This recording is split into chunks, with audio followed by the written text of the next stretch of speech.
So, welcome back to another edition of Emancipated Human. I'm waiting for my friend Jason to dial in. Today, we're going to talk about Jason and why what he's doing is pretty important, and why we kind of need to probably do a little bit of that, and how we can do it. What he does is, I'll just tell you a little bit of a history about it. He started Get Involved You Lived Here a few years ago, probably 3 or 4, and then he started Vias for Voluntary, and I just liked that page, and I was making comments often, and he kind of recruited me, and he said, hey, you want to participate? You want to be part of the page? I had already started my own, so it was kind of interesting that he asked me to do that. I thought about it for a few seconds, and I immediately said yes. So I mean, it was like a no-brainer, just like sure, let's do it. So what is this about? I was a little bit frightened, to tell you the truth. So he coached me a little bit, taught me the ropes, and let me tell him to come in. He's not showing up. So what he did was taught me the little things about Facebook maybe a couple of years ago as a page manager. And he had also been participant of Police the Police and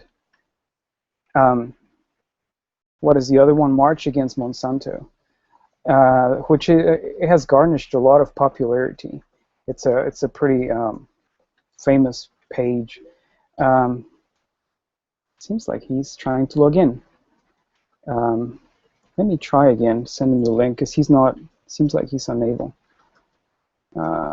Copy. And, okay. So he's trying to still make it. So while he comes, I'll just tell you a little bit about him. I went and saw him maybe 2 weeks ago in Santa Cruz, California, where he lives. And it was the first time that we met physically. We had been friends on Facebook for the whole 2.5 years. And he's been able to do a lot of things. Now, the crummy stuff came whenever Facebook started messing up with the algorithms, and then we had zero visibility on Facebook, and we just kind of went crazy on that, because we really didn't want to have to pay for that. It was, I mean, what happened to free press, right? So let me see what's up with this guy. Please be patient, and I apologize.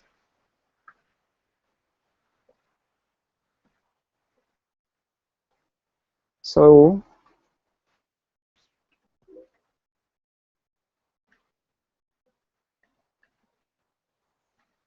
well, we have 4 viewers online.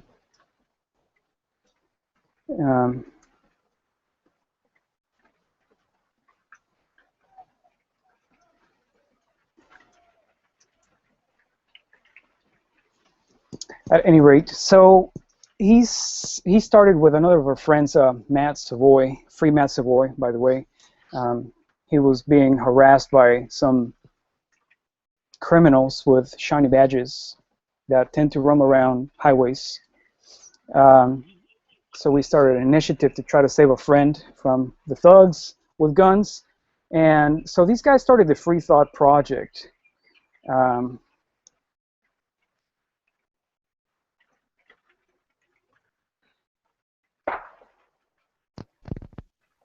Okay, there he is. Welcome, Sorry, sir. man. I had to log on to my phone. Apparently, my iPad didn't want to work with Google Hangouts today, so give me just 1 second here. I lost you again. I see your picture, but I don't see you. Give me 1 second here. Not sure what happened.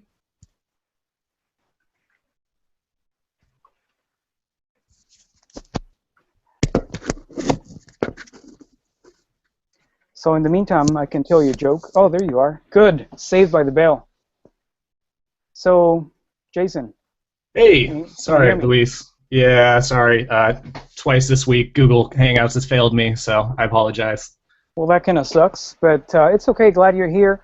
It's only 5 minutes into it, and I was telling you a little bit about your story and the pages that you manage and how we met through Vias for Voluntary. Um, but tell us a little bit about yourself. I'm not doing enough justice to all the things you've done, and now you are pretty modest, so don't. I want you to tell us all the things you've done, all the activism that you've performed, all the places that you've been to, and how your awakening happened, most importantly. And probably you should go there first if you don't mind. Okay, yeah, sure. Well, first of all, thank you for having me. Really appreciate that. It's awesome also to get a chance to meet you a couple weeks ago when you were in California. So awesome that happened. And also, I just want to say I appreciate what you're doing with the show and just everything you do for humanity, for liberty, for human empowerment. So thank you very much for that. So anyway, yeah, about me. I guess, let's see. I've been doing this for about 2.5, almost 3 years now, and I am now a full-time activist. This is what I do for a living. So basically, I run a handful of Facebook pages, which you have been kind enough to help me with the Views for Voluntary, Black Markets Are Beautiful, Cop Logic. Some of the bigger pages I've been helping out with is Cop Block, the Facebook page with Cop Block. I'm one of the main contributors there. I also have the Police community project page. So within all those projects, it's basically enough to keep me busy. Also co-owner and social media manager of the Free Thought Project. We have a great group of people over there working really hard to Free keep Matt everybody Savoy. informed. Yes, Matt Savoy, good guy, good writer too. But anyways, yeah, just my waking up process was a little bit different than most people, I think. I feel like I've always kind of had an eye for activism, and growing up I was always kind of paying attention to what was going on. I was maybe not exactly always correct with my beliefs, but I was at least active and trying to pay attention. But around the time Occupy Wall Street, I kind of became a little more aware of what was going on, and even though my beliefs and understanding of what they were actually trying to espouse and what they were trying to do with that movement has changed considerably, but regardless, that was pretty much what woke me up. And not only that, just watching the police so violently protesters, throwing them around, is totally unjustified, totally unwarranted. So that was kind of where my blood started to boil, and I was starting to kind of realize that I personally needed to do something. Around that time, I also kind of woke up to Ron Paul, and I guess everybody's familiar with that joke, the 6 months between being a libertarian and anarchist. So I took roughly about 6 months, maybe a little bit more than that, but the more I started to kind of delve deeper into the ideology and the principles, the more I understood that anarchism is truly the most moral and philosophically consistent ideology out there. So that's basically where I'm at now. And so focusing on police abuse, because I feel like that's the most apparent. Every day we're looking at 5, 6 stories that just our website ourselves are putting out. There's more than that happening, obviously, throughout the country, but it's everywhere. It's too much. So we're trying to do what we can to wake people up to the police state, and the good news is people are waking up. There is good news, there's bad news. I don't know which one you want to hear first, but Well, how many followers, how many likes do you have on Cop Block?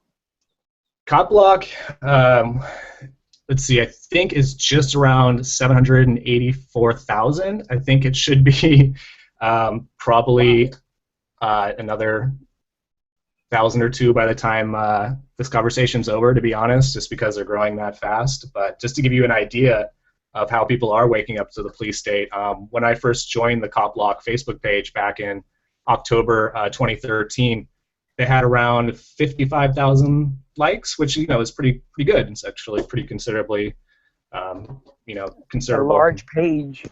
Yeah, but since then, it's grown to what it is now. So it's really kind of fun and amazing to watch it happen and be a part of it and see that people every day are kind of waking up more and more to what's going on in, the police state.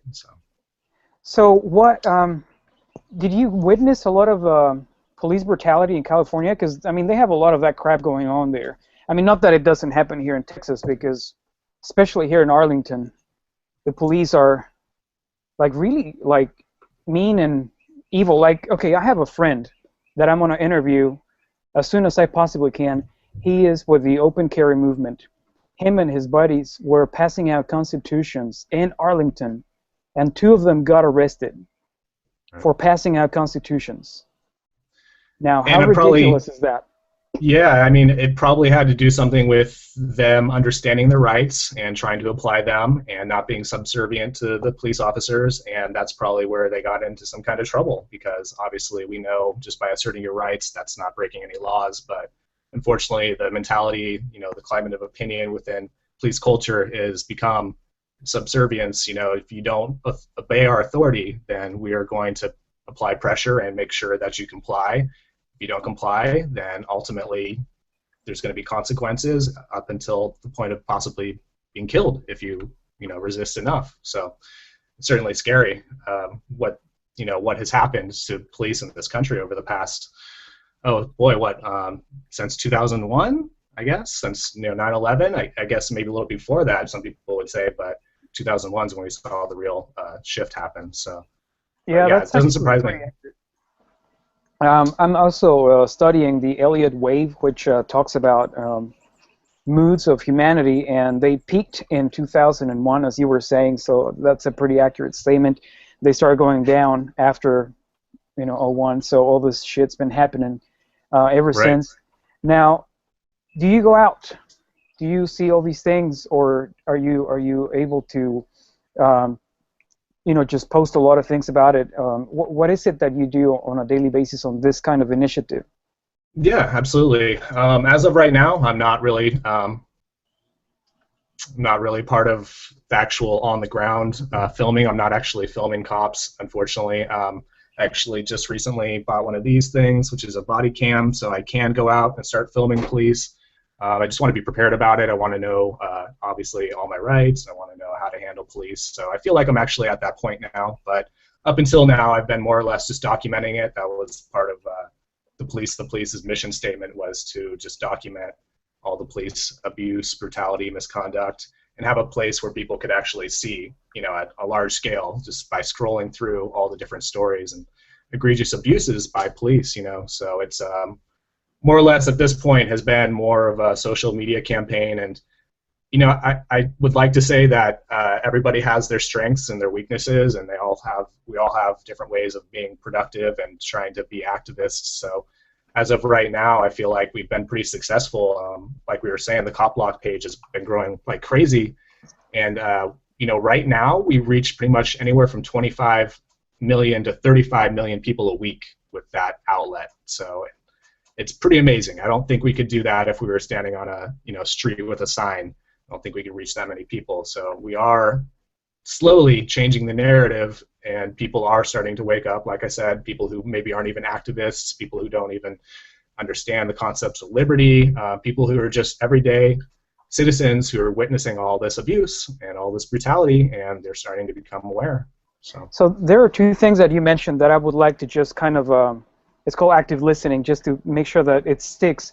One of them was cheers, you're right. Your awakening started basically by reclaiming your responsibility instead of delegating it. So you said, I have to do something.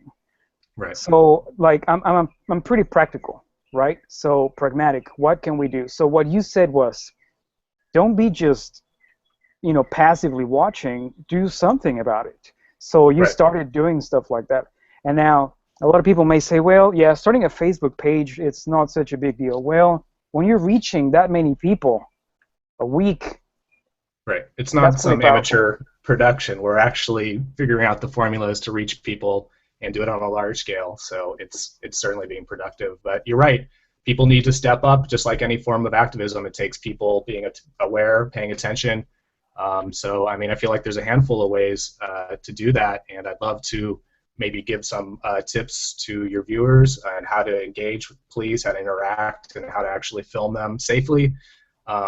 Maybe in a few minutes we could go over that, but I would just suggest that if you are somebody who feels passionate about this, which I feel like we all should eventually start to kind of understand the complexity of the situation and this, seriousness of it. But if you are interested, by all means, if you feel comfortable enough to go out on the streets and film cops and keep them accountable, then do that. Obviously, know what you're doing. Otherwise, start a blog, start a Facebook page, get the word out there. You have a reach within your own network of people that you could start with, and at that point, you build. You just keep growing. You could call up police stations, departments. You could call up and try to ask questions, demand answers. If you see some kind of abuse going on in a video on YouTube, then call up that department, find out the information, post it on your profile, and spread the word. That's basically what it's about. And if more people start to do this, law enforcement will realize that there is some kind of blowback within the public and the community that they're supposed to be protecting and serving, and we're not going to have it anymore. We're watching them, and we want them to be accountable. And if the courts aren't going to hold them accountable, then we have to. That's awesome. So there is one saying that I really like: the best disinfectant is the sunlight. So Absolutely. Basically what we're doing is just putting a mirror, like this is what you're doing. And, they are not supposed to be above the law. Right. As you and I know, we don't quite agree with the law, but the point is, the shiny badge does not grant extra rights. Right. So and what you're doing, and many of us are doing, is basically just bring some sort of accountability to these guys, keeping them responsible for their actions, and hopefully to create awareness, to be able to inspire and maybe even empower people to do that in a smaller scale, or maybe just large scale, whatever they want to do, but to have them do something about it and not just sit home, watch soap operas, which, okay, people give me grief when I say that. Watch your soap operas, do what the hell you want to do. Also, but make some time, right, do to something pay about attention to things that matter. Absolutely. See, No, Doug totally. Casey was telling me that, the government is going to stop looking at us like milking cows, and they're going to start looking at us like beef cows if we don't do anything about it. Right. So, some people say, well, it's past the point of no return, and maybe it's because we're anarchists and we're perennially optimists. But I think that we can Naturally. probably still do something about it. Maybe not. But we do it. Right. And no, you brought up a great point with filming. If they don't have anything to hide, they shouldn't mind us filming them, right? There shouldn't be any kind of issue with us filming. There should be, an objectable record for accountability for all parties involved. So I don't see what the hang-up or problem is with cops having problems with us filming. Of course, that does happen once in a while. I think that will probably start to decline once police realize that literally everybody has a cell phone with a camera on it. So it's going to start happening a lot more. But yeah, you brought up a great point. And, at one point, Adam Kokesh made a very interesting and valid point as well. And he said that everybody has strengths. Everybody has things that they're valuable at, things that they're very passionate about. So if everybody does what they can, whether it be writing, whether it be making videos, whether it be figuring out how to reach a lot of people with a blog or whatever, if everybody tried to do something, then there would be a change, right? And everybody has those skills. So it's just a matter of applying yourself and understanding that that's actually what needs to happen right now, because we need people involved. This is not going to go away anytime soon. It's only going to get worse. Exactly, and we all have something to contribute. Basically, that's what you're saying. And there's a bunch of people that say, well, I don't have a lot to contribute. I'm sure you do. I'm sure you do. If you're watching us, yes, you do. Now, you were telling me that there were a couple of stories that you wanted to share with us. One was about a guy that was not given any water in 5 days or something like that. Would you like to tell us a little bit about that? There's so many, honestly, Luis. It's almost overwhelming. But yeah, just this one recently, University of, I think it was Cal Berkeley student, was at the wrong place at the wrong time, basically. Happened to be at a friend's apartment when it got raided. I believe it was a no-knock drug raid. He was taken to the jailhouse and, very quickly after that, police investigators realized he had nothing to do with it, and they still held him temporarily in a cell, and unfortunately forgot about him for 5 days. He didn't have any food or water. It was a windowless cell. He ended up losing 15 pounds, suffering from kidney failure. He was so convinced that he was going to die, he actually tried to scrawl "Sorry, Mom" onto his arm as like a last message. So it just goes to show how out of control the drug war is, and how incompetent these people are who are claiming to be running it and have this authority over us. And it's just one more example of the failure that is the drug war. I mean, I could give you 100 examples. Like I said, we post 5 to 6 stories every day at the Free Thought Project just about exactly this. And this is just one of many. I think earlier this week there was a grandma who got falsely caged, and she actually did the same exact thing. She got left in the cage for 5 days without any kind of food or water. So, this is something that's happening more frequently, and the more people hear about these stories, the more desensitized we get to it. So it almost is kind of a dangerous position to be in, but I still feel like there's enough people who are interested and awake to want to do something and actually try to do something about it. Yeah, I think that's pretty cool that you're doing that as well. Now, surely to God, laws are going to prevent people from doing drugs, right? That's why we have the war on drugs, right? Just the name of it, war on drugs. We're going to kill them, right? We're going to do away with them. So what do you have to say about how can you defend drugs? Tell me about it. Well, I think it actually creates a black market, as we're aware of. Black markets are beautiful. If the market has any desire for a product or a service, and our benevolent government overlords tell us that we can't, insist that we can't have them, a black market will always find a way around it. And so I think it's caused a lot more harm, obviously, than it was intended to. It's caused a whole black market, which, as we know, creates a lot of violence and chaos within communities. So actually there is a positive, and I'm happy to announce that we are actually starting an initiative to put together a protest at the end of August called No More Drug War. So a handful of us have already started kind of getting the ball rolling with that, and I'm really excited. I'm not quite sure how it's going to turn out, but we're going to do the March Against Monsanto formula and see what we could do and try to get basically as many big names, influential people, organizations together on the project as possible. So excited about that. That's pretty exciting. Whenever Jim Gray was here in Dallas, he was saying that something that really excited me. He said, we're going to see the end of prohibition in our lifetime. So, and it's already happening, Yeah, right. It's already taking place. So you wanted to tell me a little bit more about, I want to ask you a question. Sure. Good cops, bad cops. Is there such a thing as a good police officer? Unfortunately, I would have to say no. And this is after much evaluation, and I could say honestly, there's no such thing as a good police officer. How so? How dare you? They're there to protect you. There is a good thing as a good person who happens to be a police officer. I'm sure that there is many police officers who went into the profession with noble intentions, but unfortunately, people who have integrity, they don't choose a career that requires initiating force on peaceful people, and that's what you have to do to carry out the drug war, basically, to apprehend quote-unquote criminals who have done nothing to anyone else, but because of someone's lawmaker's opinion in Washington, these officers have to carry out these, all these different drug raids and apprehend people who have done nothing wrong, and their vehicle on the street, the stop and frisk program. So it really does give the police a carte blanche to do whatever they want. And so you get caught with the wrong salad and you go to jail. And I mean, as we know, that's a form of aggression. Being, caged, kidnapped, that's a form of aggression. So I don't believe that anybody has the right to tell you what you can and can't do with your own body. I think that's pretty understood. But unfortunately, there's this mythological kind of misunderstanding that's been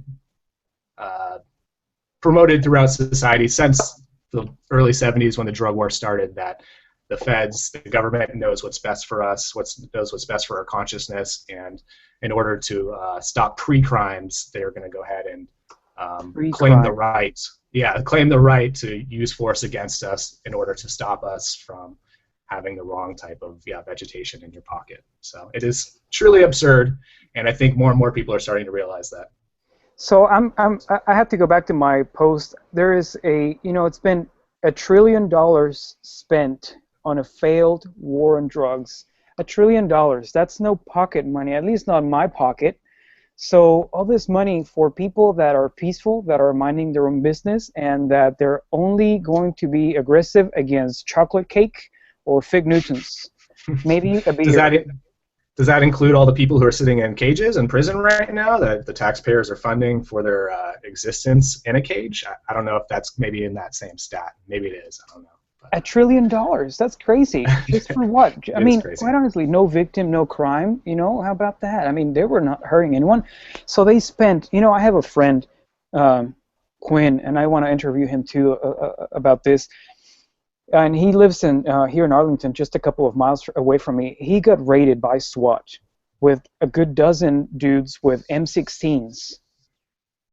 And you know what they found? Sure, he had his dog killed, right? They kill his dog, hopefully not.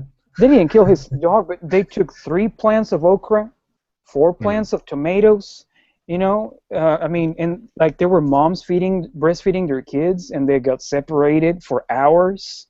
So this is extremely ridiculous, just because they think that you may have some sort of, like you said, vegetation. So that's like, it makes 0 sense. It could just be going against what the FDA has claimed right for the general public. As we've seen in California, the raw milk farmers were being raided at one point. So it's absurd, and that kind of goes back to being a good cop. Can you be a good cop if you're initiating aggression against peaceful people who have done nothing wrong? I mean, is that something that is possible? I think that people who probably have family members or friends who are cops, they'll probably justify it somehow, of course, the police apologists. But if we're going to have any kind of moral consistency, we can't say that that's okay. Initiating aggression against peaceful people is never okay. So we have 3 minutes. Tell me about how can we privatize this? How would it work differently? That that's such a big question. Do we have time for that? Is there any chance maybe we can save it? Let's save it for next time. Can I maybe give a few tips for interacting with police, just in case people are maybe more obliged to doing something like that? Okay. Well, I've kind of made some notes here, so if it sounds too robotic, I apologize. But basically, it's safe to say that every situation is going to be different when you're interacting with police. So, use your spidey sense, use your discretion. Always be calm, cool, polite. You don't have to be nice, but don't be a dick. It's not going to get you anywhere. You're not going to get any kind of good footage if a cop's in your face. Well, I might take that back, actually, but don't be a dick. You are legally allowed to film police in 2012. The Supreme Court reaffirmed that. It's completely constitutional. 3 really good apps for recording police live, doing a live stream is Bamboozer, Ustream, or Quick. So I definitely recommend those if you're going to film. Can you say those again? Yeah, absolutely. It's Ustream, Quick, and Bamboozer. I think I'm saying that last one right. Yeah. But either way, any of those 3 are probably perfect for filming. And always let the officers know that you're recording audio and visual. Our friend, Adamo Freeman, with the co-founder of Cop Block, has spent the last 2 years dealing with legal issues because he didn't tell the cop he was filming. So they claims to be some kind of wiretapping issue. Always give the cops space. You don't want to let them tell you you're interfering in any way. Try to get names, badge numbers, license plates, vehicle numbers. Note the location and time. And then obviously if you're getting harassed, just ask if you're being detained or free to go. If you are not free to go, ask what crime you've committed. And they're always trying to trick you with questions, so ask questions like, am I lawfully obligated to answer that, and is that a lawful order? I think we're getting close to the time being up, but those are pretty safe ways of dealing with police and filming police, so hopefully that helps any of your viewers who happen to be So Thank you so honored to much. do It's so. 9 o'clock, so we're going to have to GTFO, but thank you so much, Jason Bassler. Follow him on Facebook, and if you want to post your links down below on the comments, that would be pretty kick-ass. So again, peace, love, and anarchy to all of you, and we'll see you next Monday. Thank you, Luis. Thank you.